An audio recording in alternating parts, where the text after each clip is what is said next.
welcome back to my channel. My name is Reetahh, and if this is your first time stumbling on my channel, this is Tea Spill with Reetahh, where we talk about things concerning health, lifestyle, and Christianity. On today's video, I'll be talking about social anxiety. Most times people mix up these two terms, shyness and social anxiety. That is why I'm going to be using myself as an example, because what better way to present the case? So let's get right into it.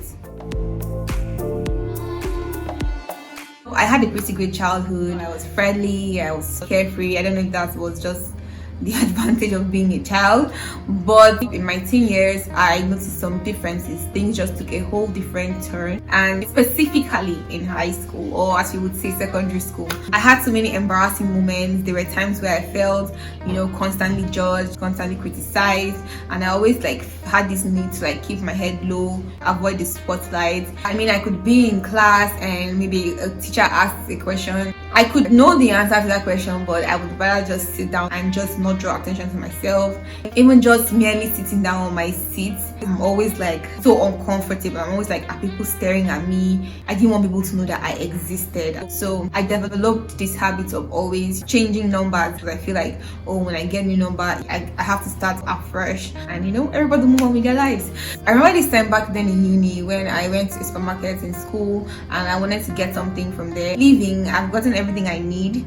I got stopped by the security guy. All of a sudden, a lot of things started going through my head, and I'm like, what's going on? Did I do something wrong? And then the guy was like, your receipt. Then it dawned on me that I'm actually supposed to drop the receipt of the items I got. But to make things worse, immediately the guy asked that question. I overheard people laughing. I don't know if it was a coincidence, but I just felt like they were laughing at me, and I was just like,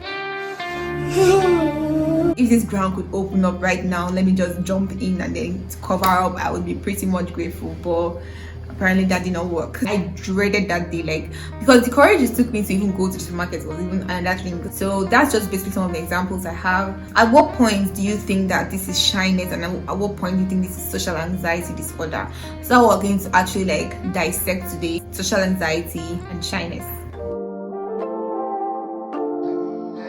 So shyness is a personality trait that is characterized by avoidant behavior, maybe in unfamiliar places, but this behavior actually reduces once you become familiar with the environment. Social anxiety, however, is that persistent and intense fear about specific social settings or situations, because you feel, you might be judged, you might be criticized, or even humiliated. Once that fear becomes so intense that it begins to interfere with how you live your life, that is when you call it social anxiety disorder.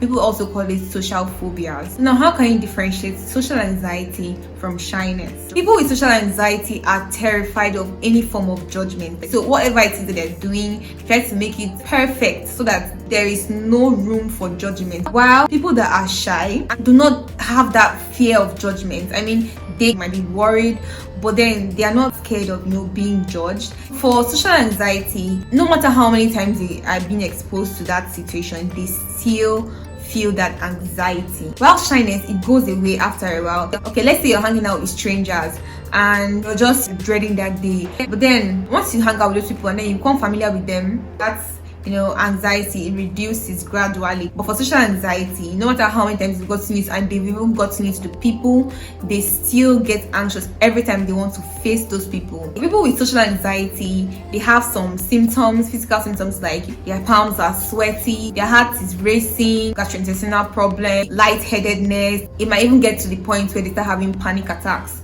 But for shyness, they might have some of these symptoms, maybe stomach aches, but they can still think clearly. For social anxiety, they overanalyze everything. Before the event happens, during, and even after, they literally write down how a conversation is going to go with a particular person. And even after that phone call, they will sit down and analyze what did I say wrong? I should have said this instead of this. But shy people don't actually, even though they are worried about the outcome of everything, but they don't overanalyze everything. Also, social anxiety is a mental health condition. That's why it's called social anxiety disorder. But shyness is not. Social anxiety sometimes avoids certain situations. Like, for example, you're to give a talk to the public and you absolutely dread giving that talk. You rather not even attend. Even if they actually do, they would be in a lot of distress, probably even going to a panic attack. But a shy person would actually be nervous to, stand on that stage and give that talk, but would still give the talk, would probably go and prepare a lot, and the preparation might actually ease off that tenseness and everything. It's also good to note that social anxiety actually looks different on different people, just the same way depression looks different on different people. So how can you help yourself if you actually do have social anxiety? If you don't identify these things early, it could put you at risk for other mental health conditions like depression, anxiety. If you feel you actually do have social anxiety, you should meet a mental health professional to get proper diagnosis and also to get the care that you need. But then there are some practical things that you can do to help yourself out of this situation. Try doing those things that you feel you cannot do, or you say you cannot do, or you have this intense fear whenever you think about even doing it.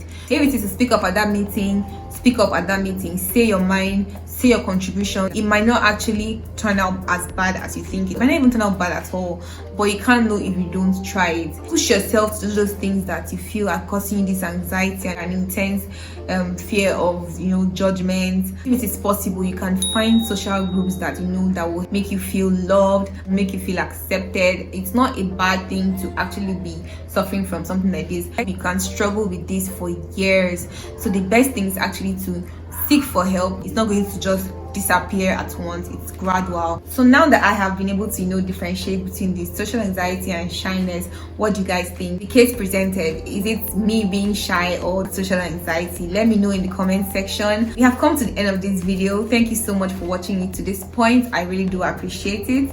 Don't forget to share this video to your friends, like this video, subscribe if you have not. I think that would actually help me a lot and also help my channel to grow. That's basically it for today, and I'll see you in my next video.